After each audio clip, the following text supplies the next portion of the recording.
자, 이게 그리고 잠깐 좀 과거로 내려가 보겠습니다. 일종의 좀 중간 점검 같은 겁니다. 뭐죠? 우리 금산 전문가께서 이게 2월 4일인가요? 아. 네, 한 2주 전 될 거예요.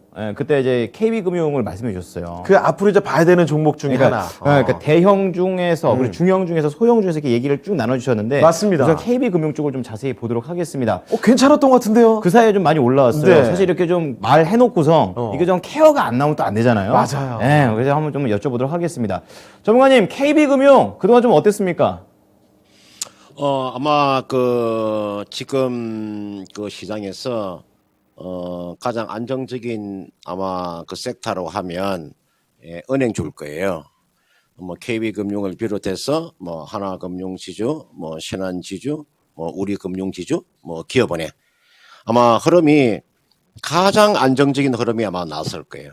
제가 은행주에 대한 그 이야기를 한번 해드릴 테니까요. 한 시간이 한 5분 정도 그 정도로 제가 걸릴 것 같는데. 여러분들 1월 말에 보면 블룸버그에서 뽑은 그 억만장자 순위 중에서 워렌 버핏이 순위가 뭐 6인가 7인가 했었죠. 예, 지금 순자산이 지금 워렌 버핏의 순자산이 한 140조 가까이 되는데 워렌 버핏의 그 투자회사 우리가 버크셔 해세어라고 있잖아요. 그 기업이 여러분들 버크셔 해세어의 A주가요.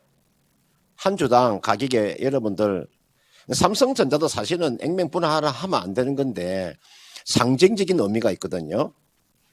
여러분들에게 버크셔 해세어의 지금 클래스 A라는 주식이 있잖아요.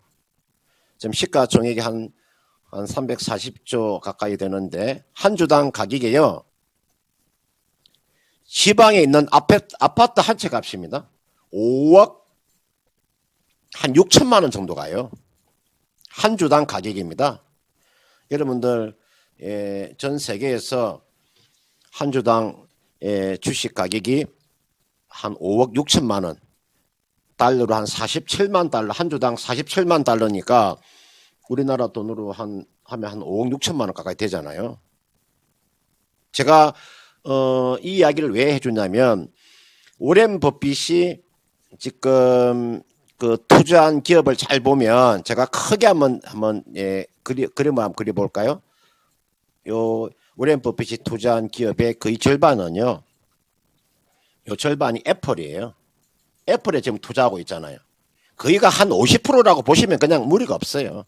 절반 정도를 애플에 투자하고 있고 이 중에서 한 15% 정도 요 정도가 은행주에 투자를 하고 있죠. 뱅크 오브 아메리카에 지금 워렌 버핏이 투자를 하고 있지 않습니까? 이거 무슨 이야기냐? 지금 어느 한 곳으로 치우치지 않고 성장주와 가치주를 같이 지금 조화를 이루고 간다는 거죠. 여기에다가 뱅크 오브 아메리카도 있고 그다음은 아메리칸 익스프레스. 아메리칸 익스프레스가 카드 사잖아요. 그다음 뭐 코카콜라 그다음은 무슨 하인스 같은 이런 기업을 워렌 버핏이 가지고 있잖아요. 제가 이야기를 왜 해드리냐면요. 우리나라에서 이 KB금융이라는 기업 자체가 아마 금융지주사로서는 처음으로 2019년도인가요? 이때 자사주를 소각한 적이 있죠. 자사주를 소각했잖아요. 2019년도에 처음으로. 지금 은행주가 조금씩 변화를 가지고 오고 있습니다. 여러분 은행주가 조금씩 변화를 예전에 은행주라고 보시면 안 돼요. 미국의 은행주가 PBR이 한 얼마 정도 되냐면요. 미국의 은행주의 PBR이 대략 제가 알기로는 한 1.4배 정도 돼요. 중국의 은행주의 PBR이 한 0.9배 정도 돼요. 일본의 은행주의 PBR이 0.7배 정도 돼요.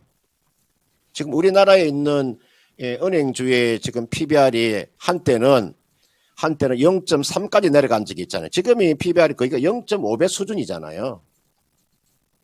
그죠? 그리고 거기에다가 지금 은행주 같은 경우는 분기 배당도 하고 그러니까 제가 봤을 때는 여러분들 지금 이 금리 인상 시기에 적어도 은행주 한 종목 정도는 편입해서 가져가는 게 정석입니다. 이게 나와 있는 KB금융이 있고요. 그 다음은 신한지주. 이게 지금 신한지주잖아요. 우리금융 볼까요?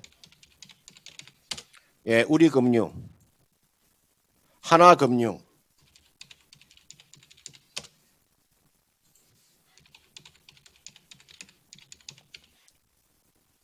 하나금융지주. 그 다음은 뭐 기업은행도 나쁘지 않습니다. 뭐 여러분들 기업은행이 뭐 여러분들 공기업이라 그래서 주가의 흐름이 이 정도 가격이면 충분합니다. 그래서 은행주를요, 여러분들 올라갈 때 배팅하는 것이 아니고 딱 조정을 받을 때요. 언제까지 가져가면 되냐면요, 은행 이렇게 하시면 돼요. 미국의 금리가 있잖아요. 딱 2번 정도 올라갈 때까지. 미국의 금리 인상이 2차례 딱 시작되는 2차례가 나오는 그 시점. 대략 한 6월 달 정도 되겠네요. 그 정도까지 은행주 한 종목 정도는 여러분들이 포트폴리오에 편입을 해서 가져가는 게 저는 정답이라고 봐요. 그러니까 여러분들 은행주를 하나를 가졌으면 여러분 얼마나 좋았으면 전혀 손해 안 봤잖아요. 이게 나와 있는 예를 들어서 제가 하나금융지주를 저는 가지고 있는데 저는 제 그 포트폴리오에요. 하나금융지주 같은 들어가 있잖아요. 이 비중을 그대로 가지고 있어요. 20% 비중 그대로 가지고 있다니까 지금도요. 약 한 산지가 1년이 넘었어요. 1년 6개월 정도 지나서 계속 가져가는 거예요. 포트폴리오의 성장주와 가치주를 적절하게 조화를 해서 가져간다면 무리가 없어 보이니까 은행 한 종목 조정시마다 주가가 올라올 때 상승할 때 매수하지 마시고요. 항상 지금 자리는 따라가면 물립니다. 항상 조정받을 때 딱 기다리고 있다가 경상도 말로 있잖아요. 딱 방구고 있다가 경상도 말로 보통 우리가 방구고 있다 그런 이야기 하거든. 딱 준비하고 있다가 내가 원하는 매수가 들어오면 매수해가지고 지금이 2월 달이니까 한 6월 달까지 가져간다면 저는 좋은 결과 있지 않겠느냐 이렇게 판단됩니다. 방보요? 재밌는 용어가 나왔습니다. 예. 어쨌든 간에 6월 달까지 이제 하반기 넘어가기 전까지 가져가면 네. 좋은 일이 있을 거다. 지금 실제로 또 갖고 계신 종목도 있고. 지금도 좋고. 예, KB금융 말씀을 해 주셨습니다. 여러분도 한국의 워런 버핏 한번 네. 해보시는 게 어떨까? 이런 생각이 듭니다. 네.